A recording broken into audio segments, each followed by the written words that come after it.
शांत रहना एक अभ्यास है। जानिए हर परिस्थिति शांत रहना एक अभ्यास है। जानिए हर परिस्थिति में खुद को शांत और संयत बनाए रखने के उपाय। आप दूसरों की बातों पर ओवररिएक्ट कर जाती हैं। खुद को शांत और संयमित रखना आपके लिए मुश्किल है।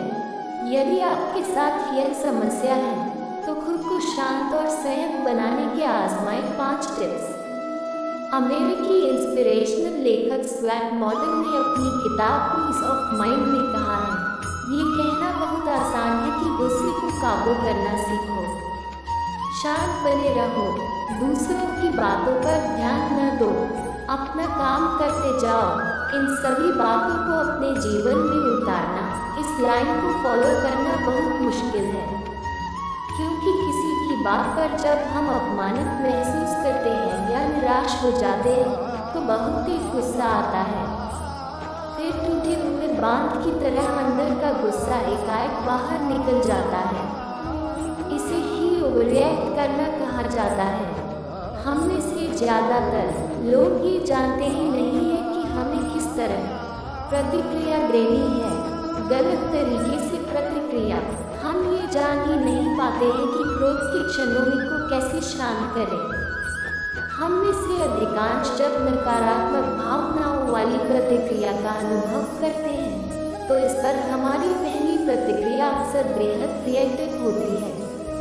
केट मॉडर्न ने कहा है कि हमारा दिमाग नकारात्मक भावनाओं को खतरे के रूप में व्याख्या करता है, इसलिए हमें लगता है कि सामने वाले की बात हमारे स्वाभिमान पर चोट कर रही है, इसलिए हम गलत तरीके से रिएक्ट कर देते हैं।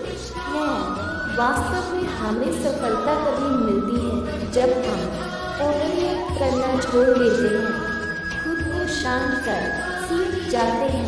इसलिए हमें खुद को शांत व संपन्न रखना सीखना होगा। नकारात्मक भाव से दूर ले जाने वाले काम करें। आप नोटिस करती हैं कि जब आपको गुस्सा आता है तो आप उसे रोक नहीं पाती। खुद को विचारों में घूंटू करने की बजाय कुछ ऐसा करें जो तुरंत आपके मन को नकारात्मक भावनाओं से दूर ले जाए। जब सामने वाला व्यक्ति कुछ अनर्गल बोल रहा हो, सांस लें, पानी का एक घूंट पिए। यदि उस स्थान से हटना संभव हो तो हट जाएं। कुछ देर वॉक कर लें। जब आप दोबारा उस जगह पर आएंगी तब तक वह बात आपके दिमाग से निकल चुकी होगी। अपनी भावनाओं को शब्द देकर भी खुद को शांत और संयत कर सकती हैं। सोचिए कि बिगड़ा काम कैसे बन सकता है। आपको अपने बॉस की बात भी गलत लग सकती, उनकी गलती बताने की बजाय आप कुछ न बोलें, शांत रह जाएं। इसके फायदे आपको मिल सकते। यदि आप शांत नहीं रहेंगी तो बॉस से मिलने वाले पद या पदोन्नति से हाथ धो बैठ सकती है। इस उपाय को अप्रैल के महीने में तो जरूर अपनाएं। यदि आपकी इच्छा उन्हें जवाब देने की हो रही है तो इस इच्छा को दबाने में ही फायदा है, क्योंकि सामने मुनाफा मिलने की भी संभावना हो सकती है। दृढ़ इच्छा शक्ति बनाए रखें।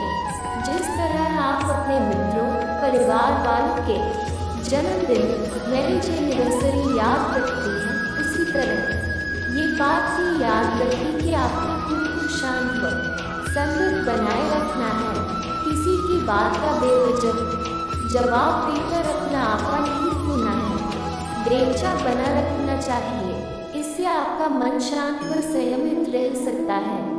इसके लिए आप अपनी नोटबुक या लैपटॉप की सर पर खुद को शांत रखने का नोट लिख लें। जब भी आपकी नज़र उस पर जाएगी, आप दृढ़ इच्छा शक्ति के साथ उसे फॉलो करने लगेगी। भावनाओं पर नियंत्रण रखें। ज़्यादातर इंसान बेहद भावुक होते हैं। छोटी से छोटी सोचना बात पर उनकी भावनाएं बाहर आने लगती हैं। यह बंद करें कि दूसरों की बातों से आपकी इज्जत चली जाएगी।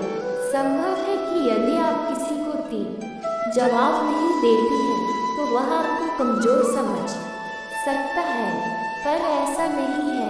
आपका जो व्यक्तित्व है किसी और की बातों से प्रभावित नहीं हो सकता है।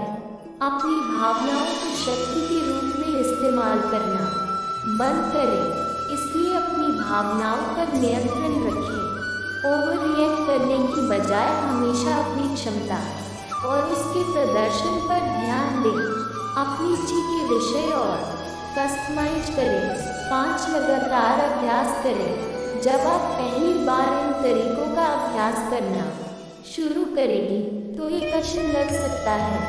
कठिन लगने के बावजूद आप इन विधियों का अभ्यास करना जारी रखें। फिर यह अभ्यास आपकी आदत में शामिल हो जाएगा। 40 बार कर रहे हैं तो दिल की सेहत जांचने के लिए जरूर करवाएंगे।